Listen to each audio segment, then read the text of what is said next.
하나님 말씀 사무엘하 7장 18절에서 29절까지 말씀 교독하겠습니다. 사무엘하 7장 18절에서 29절입니다.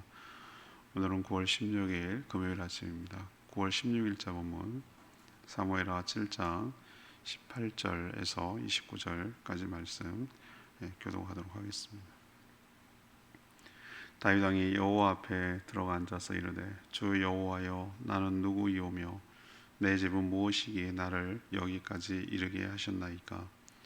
주 여호와여 주께서 이것을 오히려 적게 여기시고 또 종의 집에 있을 먼 장래 일까지도 말씀하셨나이다. 주 여호와여 이것은 사람의 법이니이다. 주 여호와는 주의 종을 아시오니 다윗이 다시 주께 무슨 말씀을 하오리이까. 주의 말씀으로 말미암아 주의 뜻대로 이 모든 큰 일을 행하사 주의 종에게 알게 하셨나이다. 그런즉 주 여호와여 주는 위대하시니 이는 우리 귀로 들은 대로는 주와 같은 이가 없고 주 외에는 신이 없음이니이다. 땅의 어느 한 나라가 주의 백성 이스라엘과 같으리이까. 하나님이 가서 구속하사 자기 백성으로 삼아 주의 명성을 내시며 그들을 위하여 큰 일을 주의 땅을 위하여 두려운 일을 애국과 많은 나라들과 그의 신들에게서 구속하신 백성 앞에서 행하셨사오며 주께서 주의 백성 이스라엘을 세우사 영원히 주의 백성으로 삼으셨사오니 여호와여 주께서 그들의 하나님이 되셨나이다. 여호와 하나님이여 이제 주의 종과 종의 집에 대하여 말씀하신 것을 영원히 세우시며 말씀하신 대로 행하사 사람이 영원히 주의 이름을 크게 높여 이르기를 만군의 여호와는 이스라엘의 하나님이라 하게 하옵시며 주의 종 다윗의 집이 주 앞에 견고하게 하옵소서. 만군의 여호와 이스라엘의 하나님이여 주의 종의 귀를 여시고 이르시기를 내가 너를 위하여 집을 세우리라 하셨으므로 주의 종이 이 기도로 주께 간구할 마음이 생겼나이다. 주 여호와여 오직 주는 하나님이시며 주의 말씀들이 참되시니이다. 주께서 이 좋은 것을 주의 종에게 말씀하셨사오니 이제 청하건대 주의 종의 집에 복을 주사 주 앞에 영원히 있게 하옵소서. 주 여호와께서 말씀하셨사오니 주의 종의 집이 영원히 복을 받게 하옵소서 하니라. 아멘. 다윗은 하나님의 언약을 듣고 감격해서 하나님께 감사와 영광을 돌리고 있습니다. 다윗의 집안을 넘어 장차 모든 인류에게 미칠 하나님의 계획이기 때문입니다. 이미 출애굽을 통해 이스라엘을 백성으로 삼으신 것처럼 이스라엘을 통해서 택한 백성을 또 구원하시며 그들의 하나님이 되어 주신다고 약속이 있기 때문입니다. 다윗은 언약하신 대로 참되게 또 신실하게 이루어 주실 것을 간구하는 내용이 바로 오늘 내용이 되겠습니다. 오늘 질문은 언약에 대한 다윗의 반응은 무엇이었습니까? 언약에 대한 다윗의 반응은 무엇입니까? 이것이 오늘 질문입니다. 먼저 18절에서 22절까지 놀라운 일을 알게 하신 하나님께 영광을 돌렸습니다. 다윗은 나단 선지자를 통해 하나님의 언약을 듣고 감격에 겨워 하나님 앞에서 기도로 감사와 영광을 돌렸습니다. 비록 자신이 하나님의 성전을 건축하는 일은 거절됐지만 그와는 비교도 되지 않는 놀라운 일을 알게 되었기 때문입니다. 이것은 단순히 자신 그리고 자신의 집안에 관한 이야기가 아니었어요. 오늘 19절 보십시오. 이것은 사람의 법이니이다. 사람의 법이니이다. 이 얘기는 무엇인가? 장차 모든 인류에게 미칠 하나님의 큰 계획, 큰 일이라는 뜻이에요.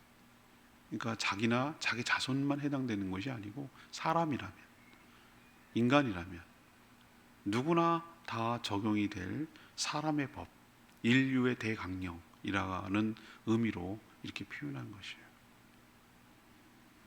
하나님은 다윗을 통해 메시아를 보내서 하나님의 나라를 세울 계획을 지금 다윗에게 말하고 있는 것입니다. 우리는 천기누설 뭐 이런 표현 하잖아요. 정말 하나님의 그 알고 계시는, 하나님만 알고 계셨던 그 얘기를 다윗의 그 예배하는 태도와 하나님을 사랑하는 모습과 하나님 앞에 그 귀하게 모시려는 그 마음을 보고 감동하셨던 것 같아요. 그래서 다윗 너를 통해서, 너의 후손을 통해서 놀라운 구원의 계획을 하겠다. 어제 언약에 대한 얘기를 좀 했잖아요. 그 얘기를 지금 하니까 다윗이 이제 알아들은 거예요. 이거는 나만, 내 후손만이 아니라 모든 인류에게 미칠 하나님의 놀라운 축복이며 계획입니다 라고 고백을 하고 있는 것이죠. 거처를 옮기지 않을 것이며, 이 얘기가 뭐예요? 옮겨 다니는 그런 나라가 아니라는 거예요. 그 붙박이라는 거죠. 하나님의 나라가, 하나님의 천국이 견고하게 될 것이고, 또 모든 원수들, 우리를 괴롭히는 사단 마귀와 귀신들, 악령들로부터 우리를 벗어나게 해서 평안히 쉬도록 하며 안식을 주실 것이다 라고 어제 우리 묵상했잖아요. 기억나시죠? 그게 놀라운 천국의 축복이죠. 우리가 늘 불안하면 어떻게 사람이 살겠어요? 야생 길고양이들 보세요. 자는 건지 안 자는 건지 늘 사방을 경계해요. 왜? 자기를 어떻게 공격할지 모르는 것이 사방에 널려 있고 모든 게 적이니까 잠을 자도 쪽잠을 자야 되고 그렇잖아요. 그죠? 살 수가 없어요. 우리가 늘 불안하게 산다면 그게 사는 거겠어요? 피가 마르죠. 잠 하나 못 자죠. 사단이 우리를 집요하게 공격하고 죄 가운데 살고 그 삶 얼마나 그 사는 게 오겠어요? 그렇게 오래 사는 게 축복이겠냐고. 여기서 말하는 모든 것으로부터 벗어나게 하고, 우리의 원수가 뭐겠어요? 제일 큰 것은 사단 마귀로부터 죄와 사망과 질병과 여러 가지 경제적 궁핍과 소외감과 이런 거잖아요. 그죠? 이 모든 걸로부터 벗어나게 해주신다는 거예요. 벗어나게 해주셔서 안식, 평안을 우리에게 주신다고. 진정한 안식. 우리가 잠을 잘 늘어지게 자야 안식한 게 아니라 저는 마음이 편해야 진짜 편한 것 같아요. 여러분 그거 다 공감하시죠? 몸은 고돼도 마음이 편하면 편해요. 근데 몸은 편한데 모든 게 불편하고 그러면은 편한 게 아니에요. 하나님께서 안식을 주신다는 건 그런 개념이에요. 우리를 천국으로 인도하셔서 하나님의 나라로 만드시고 그 가운데 우리가 살게 하심으로 안식을, 온전한 쉬도록 하는 안식을 주신다는 거예요. 그러니 다윗이 지금 뭐라고 말합니까? 서운하네요. 내가 하나님의 성전을 지어주겠다고 하는데 이렇게 나올 수가 있어요. 나보고 하지 말라니 하나님 너무하시네요. 이렇게 말하고 있습니까? 아니요, 전혀 그런 얘기 안 해요. 그건 하나도 문제가 될 게 아니에요. 성전 건축이 뒤로 미뤄지고 늦어진다고 해서 하나도 섭섭하지 않아요. 그것과는 비교도 안 될 축복이 자기와 자기 후손과 모든 인류에게 미칠 것을 알고 있기 때문에 오히려 너무 감사하고 있고 감격하고 있는 것이에요. 그래서 22절에 뭐라고 표현합니까? 22절에 주는 위대하시니 이는 우리 귀로 들은 대로 주와 같은 분이 없고 주 외에는 신이 없나이다. 하나님 같은 분은 없습니다. 그렇게 찬사를 보내며 하나님께 영광을 돌리고 있는 줄로 압니다. 우리도 하다 보면 정말로 최고의 정점에 이르렀을 때 여러분 어떤 고백이 나오는 줄 아세요? 하나님께서 그 고백을 여러분이 하도록 하실 줄로 믿습니다. 어떤 고백을 하냐면은 하나님밖에 없습니다. 하나님이 하셨습니다. 하나님이 나를 사랑하십니다. 하나님이 나를 도와주셨습니다라고 그게 뚜렷하게 보이도록 하시고 그것이 인식이 되고 느껴지고 믿어지고 그것이 돼서 우리 입으로, 우리의 표정으로, 우리의 몸으로 하나님께 고백하며 감사와 영광을 돌리게 하실 줄로 믿습니다. 나의 영광을 다른 자에게 주지 않겠다고 하나님이 이야기하셨어요. 하나님이 마땅히 받으셔야 될 그 영광을 다른 자가 취하지 않도록 하겠다고 하셨어요. 다윗의 이렇게 하나님을 향한 찬사와 영광과 감사를 받으신 것처럼 우리에게도 동일한 찬사와 영광을 받으실 줄로 믿습니다. 두 번째 23, 24절 말씀, 구원하셔서 하나님이 되어주심에 감사를 드리고 있어요. 지금 다윗의 반응에 대해서 얘기하고 있는 거예요. 하나님이 이스라엘 백성들을 출애굽시킨 것은 하나의 민족의 문제가 아니었어요. 여전히 이스라엘 백성들 지금도 여전히 하나님과 자신에게 그 제한된 국한된 일로 여기고 있어요. 그런데 이것은 모든 인류를 구원하기 위한 하나의 사례예요. 샘플. 우리도 보면은 하나 샘플을 보여달라, 시식을 하게 해달라, 이렇게 하잖아요. 우리도 다 맛배기시로 맛배기라고 그러잖아요. 맛배기 샘플로. 그런 것처럼 출애굽은 여러분 기억하셔야 돼요. 출애굽은 이스라엘이라는 그 나라에 국한된 얘기가 아니에요. 그건 바로 하나님의 구원을 갖다가 미리 보여주고 있는 거예요. 바로라고 하는 사단의 권세에 종살이하며 죽을 운명이었는데, 그렇잖아요. 비참하게 살다가 이용당하다가 종족이 사라진다, 없어질 존재예요. 그럴 존재였는데 하나님께서 어떻게 했어요? 하나님의 권능으로 권세와 능력 10가지 재앙을 펴부어서 그거 가운데서 어떻게 했습니까? 해방시켰잖아요. 그 영향력에서 해방시켰잖아요. 다윗의 손아귀에서 우리를 풀어주셨잖아요. 마찬가지로 그 바로의 손아귀에서 풀어줄 때 우리도 마귀의 손아귀에서 우리를 풀어주실 줄로 믿습니다. 그 샘플이라고, 샘플. 출애굽하는 모든 과정은. 그래서 종살이하던 히브리 족속을 주의 권능으로 해방시켜 가나안이라고 하는 천국을 상징하는 여기로 젖과 꿀이 흐르는 땅으로 들어가게 하신 것은 장차 있을 하나님의 택한 백성들을 사단의 권세에서 해방시켜서 하나님의 나라에 들어가게 하신다는 것을 미리 예시로, 샘플로 보여주시는 것인 줄로 압니다. 10가지 재앙을 왜 내렸다고 제가 몇 번이나 말씀드렸어요. 그죠? 10가지 재앙을 왜 내렸는가? 그것은 세상의 여러 신들, 너네들이 이집트에서 섬기던 신들, 그 안에 누구도 있냐면 히브리 족속도 있었어요. 이스라엘 족속들도 같이 섬겼어요. 그러니까 송아지 만든 거예요. 지네가 보고 배운 게 그거라 가지고. 제가 관덕정 들어가면은, 관덕정이 아니라 그 목관화지에 들어가면은 그 입춘 대구 탈 때, 입춘 퍼레이드 할 때 쓰는 항상 낭쇠가 있어요. 낭쇠. 낭쇠가 뭐냐? 제주말로 나무소, 낭쇠. 여긴 나무를 낭이라고 그러더라고요. 소를 왜 쇠라고 그러는지 모르겠는데 하여튼 낭쇠야. 나무를 이렇게 만들었어요. 소 모양이. 그걸 바퀴를 달려가지고 이렇게 퍼레이드 할 때 쓰는 거예요. 잘 만들었어요. 그럴싸하게. 그런데 그 소가 저는 딱 떠오르는 게, 하나님께서 독종 재앙을 내리셨을 때, 10가지 재앙 중에 독종 재앙을 내리실 때 아피스라고 하는 농경신이 바로 소를 형상화한 거예요. 세계 공통적이에요. 소를 숭배하는 그 데가 많아요. 하나님께서 왜 독종을 내는 줄 알아요? 동물에게, 소를 상징하는 농경신이 아무것도 아니라는 걸 보여주는 거예요. 너희들이 섬기는 신이 얼마나 무력한가, 허접하고 아무것도 아닌가. 그걸 누구도 보는 거냐면은 악한 사단 마귀 입장에서는 그들을 무력화시키는 것이고, 진짜 봐야 될 자들은 이스라엘 백성들이에요. 자기도 같이 섬겼거든. 근데 아무것도 아니구나. 하나님의 권능 앞에서 자기가 체험해야 되잖아요. 하나님 능력이 딸려서 이거 써보고 이 카드 써보고 이거 카드 써보고 무슨 이 백신 해보고 이 백신 해보고 이 백신 해보고 그래서 10가지 한 게 아니고 하나씩 아무것도 아니라는 걸 보여주려고 그들에게. 이거는 양쪽으로 다, 악한 자들에게는 심판의 개념이, 믿으려고 하는 자들은, 믿어야 될 자들은, 하나님 택한 자들은 믿게 하려고, 하나님밖에 없다는 걸 믿게 하려고 그렇게 한 거예요. 그걸 끄집어내셨잖아요. 그리고 자기들이 한 게 뭐가 있어요? 구원의 주체는 누구입니까? 사람이 아니에요. 그들이 스스로 나올 수가 있었습니까? 못 나옵니다. 그들은 소나기에 못 나와요.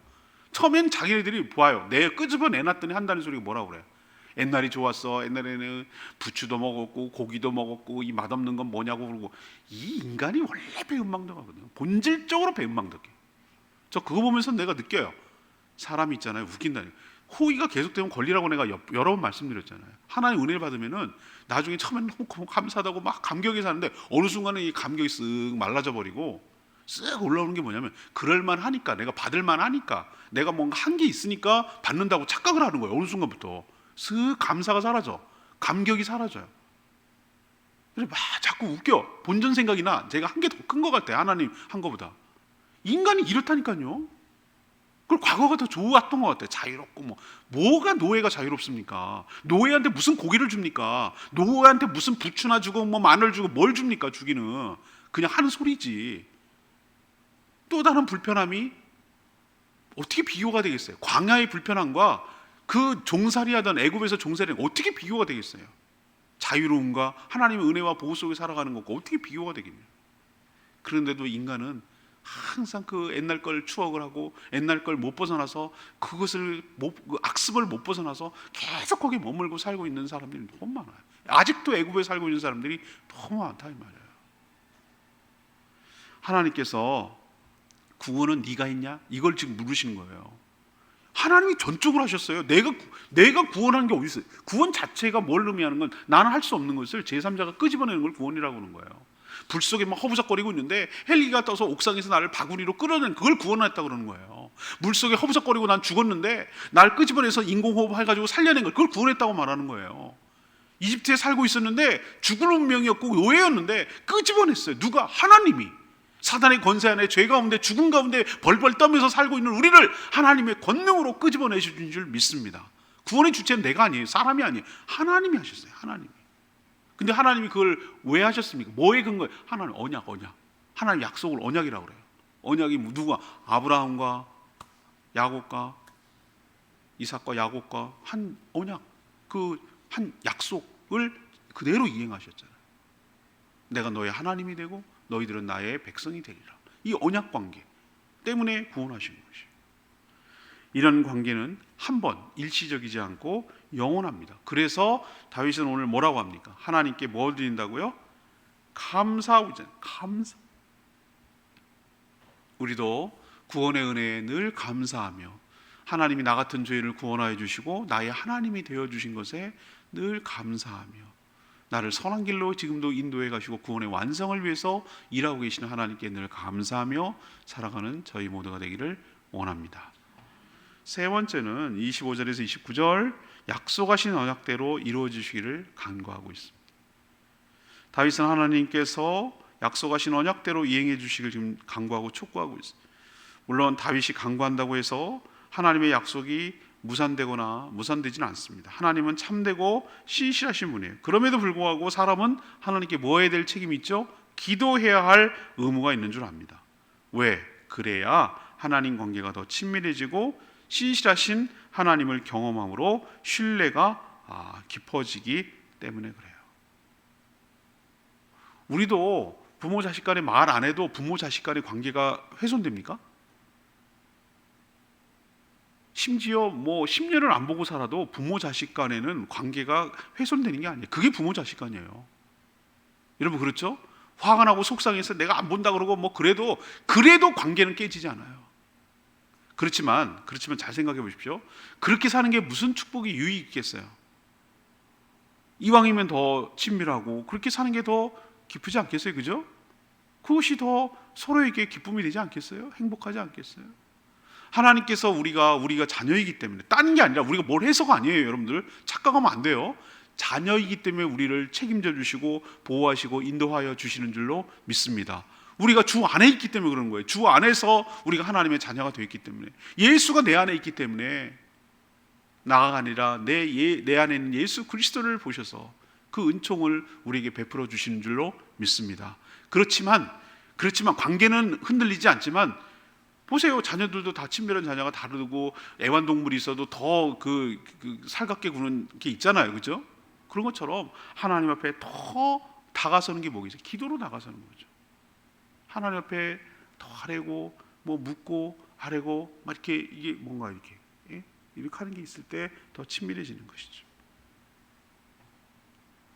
다윗은 그래서 이 기도하는 것의 효능과 능력을 잘 알고 있었어요. 기도는 하나님의 말씀의 근거로 해야 함도 잘 알고 있었어요. 그래서 27절에 뭐냐면 하나님의 언약을 쭉 들어보니 내가 더욱더 하나님께 뭐 할 마음이 생겼다? 기도할 마음이 생겼다. 기도는 고기도 먹어본 사람이 한다고, 기도를 했을 때 그 효능이 나타나면, 은혜가 나타나고 응답이 나타나고 그러면 더 할 맛이 나. 근데 기도를 안 했으니, 그걸 고기를 안 먹어봤으니 고기 맛도 모르고, 고기 맛을 모르니 계속 고기를 찾지도 않게 되고, 이렇게 악순환이 되는 거예요.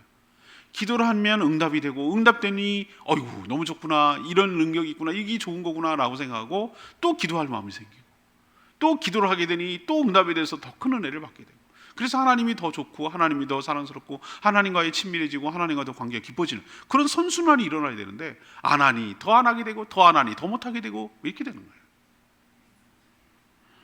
사람은 의지도 능력도 부족해서 자신이 한 약속도 이행하지 못할 때가 많아요. 우리도 얼마나 약속을 못 지킬 때가 얼마나 많습니까? 우리도 그런 얘기 하잖아요. 사람이 속이냐 돈이 속이지 뭐 이러면서 하고 싶지. 그렇지만 상황이 형편이 안 되는 걸 어떡하나 이럴 때가 많아요. 그런데 하나님은 사람이 아닌 줄로 믿습니다. 그게 얼마나 감사해요. 하나님은 약속을 이행하지 못하는 분이 아니에요. 기억력 좋으셔요. 다 알고 있고 행할 능력도 있고 그렇게 행하시는 분이에요. 반드시 한 약속을 이행하시는 분이에요. 그래요.에도 불구하고 사람은 어떻게 됩니까? 하나님께 뭐 해야 되죠? 간구해야 돼요. 아니 다 주신다며. 근데 하나님 어떻게 주시는 줄 알아요? 희한하죠? 그냥 줍니다. 줄 마음이 있어요. 이렇게 하나님, 제 표정 보세요. 이렇게 뒤에다 이렇게 감춰. 이렇게 뒤에 있어. 나한테 줄 게 있다고 여기 뒤에. 근데 내가 어떻게 하길 바라시는 줄 아세요? 주세요, 주세요. 이렇게 하나님 앞에 주세요. 이렇게 하길 바라는 거예요. 아니 뭐야? 왜 그걸 줄 거면서 이렇게 하기는? 그게 막 애원하고 그게 아니라 하나님을 인식하고 하나님이 내가 하나님과 어떤 관계인지를 알고 하나님한테 부탁하는 관계, 하나님을 친밀한 관계, 하나님을 사랑하는 관계를 그렇게 표현하기를 바라는 거예요.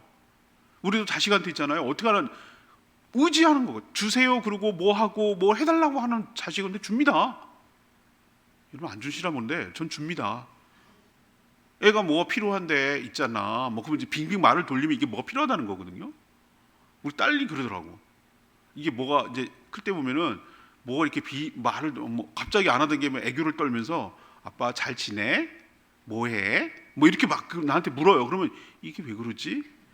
그러면은 이제 감이 오는 거예요. 아, 이게 뭔가 지가 나한테 부탁하고 아쉬운 게 있구나 라는 걸 눈치채는 거죠. 그렇죠? 그러면 내가 이러고 있어요. 이러고 있다가 그렇게 얘기하고 그러면 내가 어떻게 합니까? 거기에 응해주는 형식으로 내가 뭘 해줍니다. 자기 부탁을 들어주는 거예요. 그러면은 어떻게 해요? 형태는 내가 부탁하고 아빠가 들어주고 이런 형태지만 이런 거지만 난 그걸 통해서 뭐 해요? 서로 관계가 깊어지기를 바라기 때문에 난 이미 준비하고 있어요. 하나님이 여러분들 위해서 축복을 준비하고 계신 줄로 믿습니다. 그런데 우리가 뭘 해야 되냐면은 기도가 이렇게 하나님을 막 쫄르고 이런 개념이 아니라 여러분 정말 그걸 잘못 생각하는 거예요. 그게 샤머니즘이에요. 비나이다 막 치성을 드리고 막 정성을 드리고 새벽에 정한수 놓고 이렇게 해서 신을 감동시키고 이게 아니라 하나님은 우리를 사랑하신다니까 기본적으로. 근데 왜 기도하라고 그러냐면은 그것 때문에 그래요. 하나님이 나랑 더 친해지고 싶은 거예요. 나랑 더 좋은 관계를 하고 싶은 거예요. 좋은 하나님, 그렇게 딱 타이밍상 딱 주는 거예요. 내가 막 원하고 그럴 때, 아쉽고 부탁하고 그럴 때 딱 주는 거예요. 그러면 얼마나 좋아. 내가 하나님 그걸 노리는 거예요. 하나님 그렇게 하고 싶은 거예요. 내가 너한테 얼마나 좋은, 그래서 막 그 사랑을 표현하고 내가 너무 고맙다고, 하나님 너무 감사하다고, 하나님밖에 없다고 이렇게 해서 하나님과 더 깊이 관계가 되기를 하나님 바라시는 거예요. 그거예요. 줄 마음은 있어요. 그렇게 안 해도 줘요. 해결하신다고. 너무 다급하고 급하고 힘들고 어려우면은 안쓰러워서라도 아무 간구 안 했는데도 주세요. 주시지만 우리가 간구할 때 그 응답의 형태로 주셔야 하나님과의 관계가 더 깊어지는 축복이 있게 될 줄로 믿습니다. 오늘 다윗 보세요. 하나님이 이런 놀라운 언약을 들으니까 하나님한테 뭐라고 그래요? 내가 하나님 앞에 뭐 할 마음이 생겼다고? 간구할 마음이 생긴다는 거예요. 기도할 맛이 난다 이거지. 여러분도 이런 축복이 여러분 삶 가운데 있게 되기를 바랍니다. 어제 말씀, 오늘 말씀 7장 이 자체가 다윗의 언약이기 때문에 너무 귀한 말씀이에요. 그래서 주일날 또 한 번 해도 저는 괜찮다고 생각했어요. 또 잊어버릴 거니까 또 들어도 괜찮다 이런 생각이 들고, 잊어버린다는 건 농담이고요. 또 들어도 다시 들어도 가치가 있는 귀한 말씀이다, 그런 뜻으로 말씀드린 거예요. 자, 24절 말씀이 오늘 레마의 말씀. 주께서 주의 백성 이스라엘을 세우사 영원히 주의 백성으로 삼으셨사오니 여호와여 주께서 그들의 하나님이 되셨나이다. 하나님과 인간이 맺은 약속을 뭐라고 부르냐면은, 또는 계약을 특별히 언약이라고 불러요. 언약이라고 불러요. 그 용어예요, 용어. 우리도 왜 약속한 거 잊지 마, 우리 계약서대로 해, 협정 맺었잖아. 뭐 다양하게 그 한 것을 표현할 수 있는데 하나님과 사람이 맺은 그 약속을 뭐라고 부른다? 언약이라고 부른다고. 커버넌트. 언약이라고 불러요. 그냥 용어예요, 용어. 자, 그러면 사람과 사람 사이에도 뭘 했으면? 약속을 했으면 뭐 해야 돼요? 지켜야 돼요. 우리가 신뢰가 어떻게 생기죠? 어떤 저 사람을 내가 믿을 만한 사람이면 어떻게 압니까? 저 사람이 말한 거에 대해서 어떻게 한다고? 책임지는 모습을 통해서 신뢰가 생기는 거예요. 제 말 맞죠? 그 삶을 통해서 신뢰가 생기는 거예요. 그래서 저는 가급적 그 약속한 것을 기억해 놨다가 꼭 이행하려고 노력을 합니다. 그래야 신뢰가 쌓이는 거예요. 사람은 처음 보는 사람 신뢰 안 쌓여요. 계속 접해 보니 저 사람은 한 일관성이 있어. 그리고 한 대로 살아라는 게 믿음이 가야 되잖아. 그래야 믿죠? 제 말 맞죠? 막 믿습니다 해서 막 강요해서 믿어지나요? 안 그래요. 사람은 절대 그러지 않아요. 믿음은 그렇게 생기는 게 아니에요. 쌓여야 되는 거예요. 쌓여야 돼요. 저 역시 하나님을 신뢰하는 것 쌓여야 될 줄로 압니다. 사람과 사람이 한 약속 지켜야 됩니다. 그렇다면 하나님, 사람과 사람의 약속이 이렇게 귀한데 하나님과의 약속은 이건 무게감이 달라요. 사람과의 약속이랑 전혀 달라요. 우리 맨날 이게 변덕이 축구 하잖아요. 하나님은 자신이 한 약속을 반드시 이행하고 그 약속에 책임을 지시는 분인 줄로 압니다. 언약을 어긴 적이 누구예요? 인간은 하나님이 어긴 적이 없어요. 하나님은 다 지켰어요. 하지만 하나님은 그 약속을 한쪽이 어기면 파기될 문제인데 그 약속을 파기하지 아니하시고 또 다른 계획을 세우셔서 새로운 언약을 세우시고 해서 기필코 그 약속을 성취하시고 이뤄내시는 하나님이신 줄로 압니다. 언약의 특징은 뭐냐면은 뭘 주고받는 게 아니라 관계 언약이에요. 관계 언약의 가장 하나님과의 언약을 근접한 게 뭐냐면 저는 결혼 언약, 혼인 서약이라고 생각해요. 혼인 서약에서 서로 주고받는 게 있습니까? 혼인 서약할 때 뭐 주고받나요? 그건 관계 언약이라고. 관계 언약. 자, 두 사람이 남편 아내가 돼서 이렇게 배우자로 살겠다는 것은 그 사람 외에는 이제는 다른 사람하고는 그런 관계를 맺지 않겠다는 뜻이에요. 제 말 맞죠?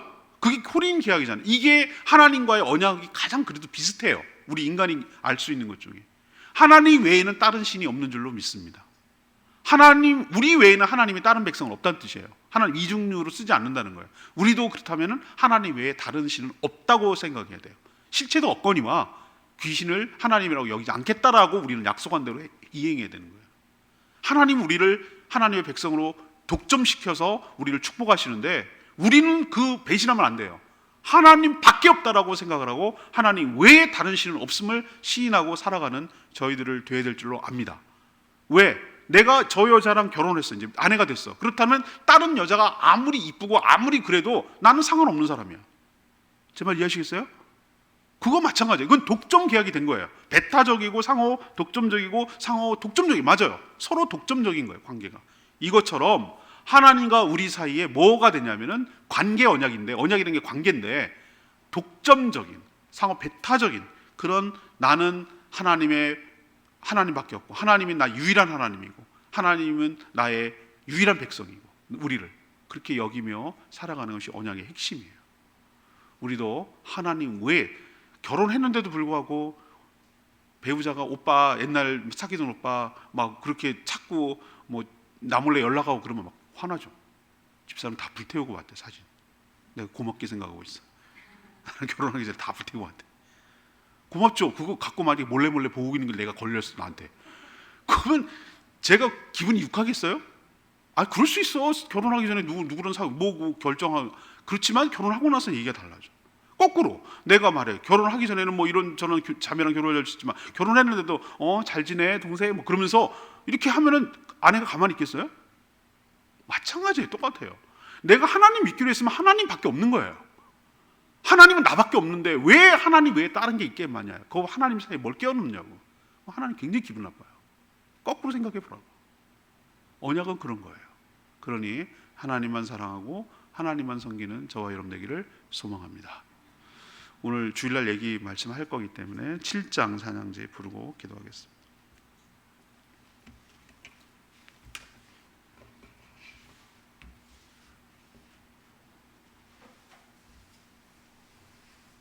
찬양집 7장 10편 8편입니다. 여호와 우리 주여,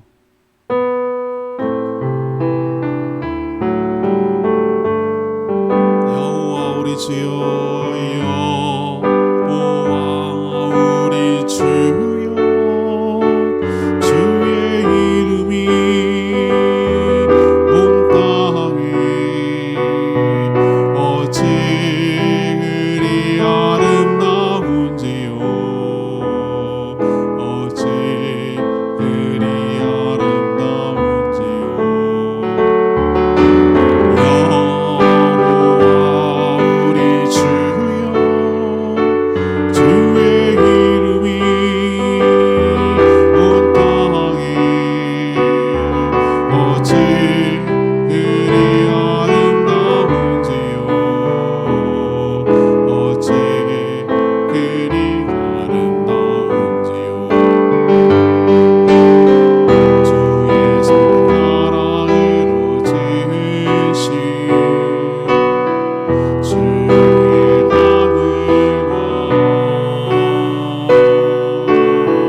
주 앞에 풀어주신 달과 별, 내가 보니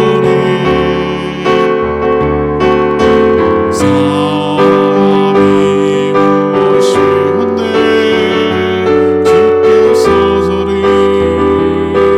생각하시며 인자가 무엇이었네 저를 권고하시나이까. 여호와 우리 주여, 주의 이름이 온 땅에 어찌 그리 아름다운지요, 어찌 그리 아름다운지요.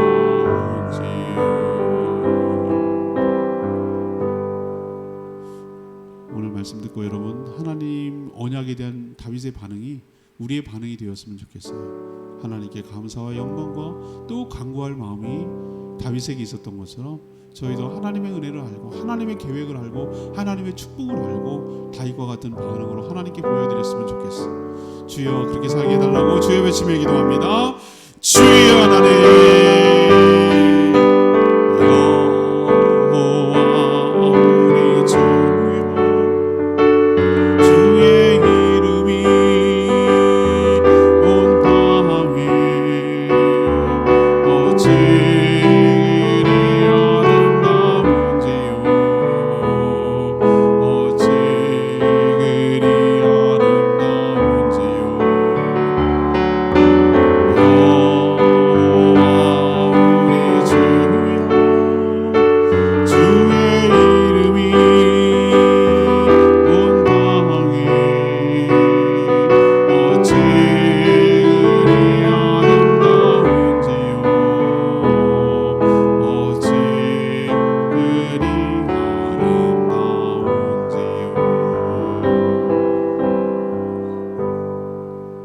하나님, 다윗과 맺은 언약은 모든 인류에 비칠 사람의 법, 곧 인류의 대강령임을 믿습니다.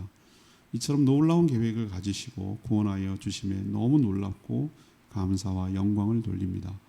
출애굽하듯 모든 죄와 사망과 거기 종살이에서 해방시켜 주셔서 구원해 주시고 또 영원한 나라로 들어가 안식 얻게 하여 주심에 감사를 드립니다. 오직 우리의 하나님이 되어 주시고 또 신실하게 약속한 것을 이행하여 주셔서 너무 감사드립니다. 저희도 하나님의 백성이 됐고 하나님과 언약을 맺었으니 그 언약을 신실하고 충성스럽게 지키는 저희들이 되게 하여 주시옵소서. 오늘도 간구하는 모든 기도 응답하시고 모이는 모든 목장들마다 축복하여 주시옵소서. 주님 주신 사명 따라 살아가는 저희들 되게 하여 주시길 원하며 예수 그리스도의 이름으로 축복하며 기도합니다. 아멘. 오늘 하루도 주님의 은혜 가운데 살아가는 복된 하루 되길 축복합니다. 충분히 기도하고 하루 시작합니다.